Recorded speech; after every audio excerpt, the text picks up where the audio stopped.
Programming लँग्वेजमध्ये words, symbols, numbers असतात. कंपायलरला ते कसं समजतं? जस्ट लाईक इंग्लिश सेंटेन्स असतात, त्याला वर्ड्समध्ये डिवाइड केले जातात. तसं सी प्रोग्रामिंगमध्ये तुमच्या प्रोग्रामला टोकन्समध्ये डिवाइड केलं जातं. छोटे छोटे पार्ट्स जे असतात त्याला आपण काय म्हणू शकतो? टोकन म्हणतो. ठीक आहे. तर टोकन्स आज आपण आपल्या 0 to Hero सिरीजमध्ये सी टोकन्स हा टॉपिक पाहणार आहोत. स्टार्ट करूया. What is C tokens? C tokens means what? Tokens means smallest individual unit in a C program. तर टोकन म्हणजे एक छोटा पार्ट आहे तुमच्या सी प्रोग्रामचा. प्रोग्राम मोठा असतो, त्याच्यामध्ये छोटे छोटे पार्ट्स आहेत, त्याला आपण टोकन्स म्हणायचं. तर टोकन्सचे टाइप्स आहेत ते आपण वन बाय वन पाहू की identifiers, keywords, constant, string, operators and other symbols which we are using all these tokens for creating a program. Okay, so program create करताना आपल्याला टोकनचा यूज करायचा असतो. तर आपण काय करणार आहोत? Suppose for example real life example घेतलं तर आपल्याला बिल्डिंग बांधायची आहे, तर ब्रिक्स लागतात. ठीक आहे. Bricks is a part. Okay, छोटे छोटे पार्ट्स आहेत, ते ब्रिक्स यूज करून आपण बिल्डिंग बांधतो. त्याचप्रमाणे सी प्रोग्राममध्ये टोकनचा यूज करून आपण प्रोग्राम बिल्डअप करतो किंवा मेक किंवा क्रिएट करतो. ठीक आहे. तर असं आपण टोकनचा यूज करतो. तर त्यामधलं फर्स्ट टाईप आहे आयडेंटिफायर्स. आयडेंटिफायर्स म्हणजे काय? तर आयडेंटिफायर्स की तुम्हाला कसं आयडेंटिफायर्स होणार आहे. आयडेंटिफायर्स मध्ये येतं व्हेरिएबल आणि फंक्शन. ठीक आहे. फंक्शन तुम्ही डिसाईड करता की तुम्हाला आयडेंटिफाय व्हेरिएबल कोणता पाहिजे. सपोज मला वाटते की integer a is equal to 10 घ्यायचं आहे, हर्षदाला वाटते की integer b is equal to 15 घ्यायचं आहे. It's depends on you. तुम्ही ठरवता की तुम्हाला व्हेरिएबलचं नेम काय द्यायचं आहे. अल्फाबेटमधला A to Z मधला कोणतेही तुम्ही लेटर यूज करू शकता. अदरवाईज तुम्हाला एज घ्यायचं आहे एक व्हेरिएबल, तर तुम्ही एज असं सुद्धा मेन्शन करू शकता. याला आयडेंटिफायर्स म्हणतात. फंक्शन जे असतात युजर डिफाईन्ड फंक्शन. तर युजर डिफाईन्ड फंक्शनमध्ये सुद्धा तुम्हाला जे वाटते ते ना, तर ॲडिशनचं फंक्शन करायचं मला वाटते मी ॲड फंक्शन देईल. दुसरं कोणाला वाटते की ॲडिशन नावाचं फंक्शन मला असं पूर्ण स्पेलिंग द्यायचं. हे काय झालं तुमचं आयडेंटिफायर्स. तुम्ही वेगवेगळ्या पद्धतीने नाव देऊ शकता तुमच्या आयडेंटिफायर्सला. For example real life example घेतलं तर आयडेंटिफायर्स म्हणजे तुमचे वेगवेगळे नाव आहेत, तुम्हाला तुमच्या नावाने आयडेंटिफाय केलं जातं. त्याचप्रमाणे इथे व्हेरिएबल्स आणि फंक्शनचं नेम तुम्ही मेन्शन करता, तुम्ही ठरवता.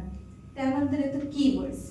ठीक आहे. कीवर्ड्समध्ये काय होतं की कीवर्ड्स हे ऑलरेडी लायब्ररी किंवा तुमच्या सी प्रोग्राममध्ये एक फिक्स्ड केलेले कीवर्ड्स असतात, ते आपल्याला जसेच्या तसे यूज करावे लागतात.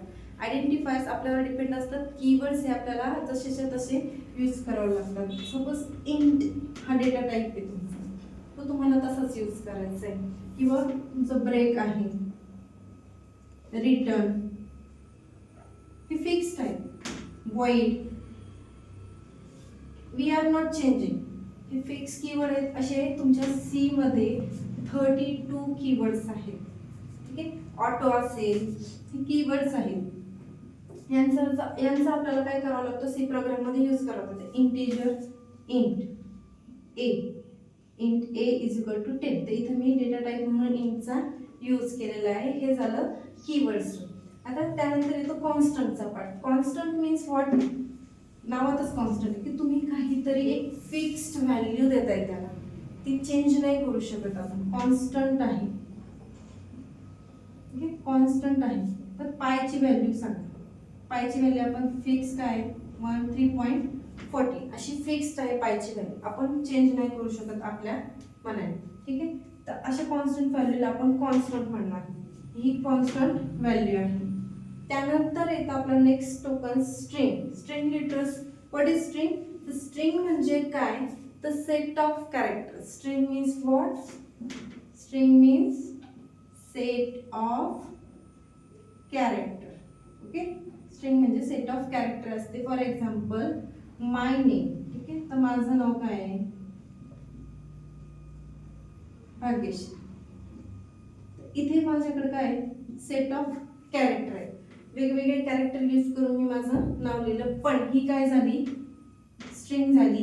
ती मी ते मेन्शन कशा करते? डबल इन्व्हर्टेड कॉमामध्ये. ओके, स्ट्रिंग आपण अशीच राईट करतो. हे झालं तुमचं टोकन स्ट्रिंग. त्यानंतर पार्ट येतो आपला ऑपरेटरचा. ऑपरेटर सगळ्यांना माहिती असावं किंवा जे नवीन आहेत त्यांना नाही. तर ऑपरेटर्स म्हणजे काय की आपण प्लस, मायनस, मल्टिप्लिकेशन हे असे जे ऑपरेटर आहेत की काहीतरी ऑपरेशन परफॉर्म करण्यासाठी आपण ऑपरेटरचा यूज करतो. मला ॲडिशन करायची आहे ए प्लस बीची, मी प्लस ऑपरेटर यूज करते. मला सबस्ट्रॅक्शन यूज करायचं, मी मायनस साईन यूज करते. मला मल्टिप्लिकेशन करायचं, मी मल्टिप्लिकेशनचं साईन किंवा ऑपरेटर म्हणतात आपण प्रोग्रामिंग लँग्वेजमध्ये, ऑपरेटर यूज करते. तर हे झाले तुमचे ऑपरेटर, काहीतरी ऑपरेशन परफॉर्म करण्यासाठी ऑपरेटर यूज करतो. त्यानंतर अदर सिम्बॉल्समध्ये येतात, आपण कर्ली ब्रेस यूज करतो, पॅरेंथेसिस यूज करतो, सेमिकोलन यूज करतो, कॉमा यूज करतो.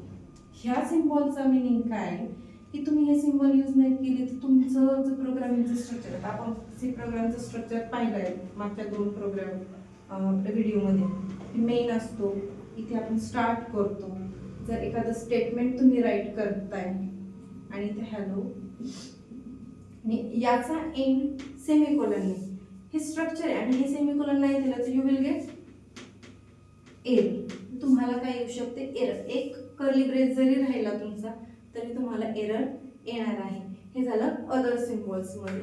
हे झाले सगळे छोटे छोटे टोकन. इन शॉर्ट सांगायचं काय की तुम्हाला टोकन्स म्हणजे काय, एक स्मॉल युनिट पार्ट आहे तुमच्या प्रोग्रामिंगचा आणि त्या पार्ट्सला मिळून तुम्हाला एक प्रोग्राम बिल्डअप करायचा आहे. ज्याप्रमाणे आपल्याला ब्रिक्स यूज करून बिल्डिंग बांधायचे आहेत तसंच तुम्हाला टोकनचा यूज करून प्रोग्राम राईट करायचा आहे. I hope you understand what is C tokens आणि तुम्ही असा प्रोग्रामिंगमध्ये नेहमीच यूज करता. आणि तुम्हाला जर हा व्हिडिओ आवडला असेल तर लाईक करा, शेअर करा आणि सबस्क्राईब करायला विसरू नका. थँक्यू.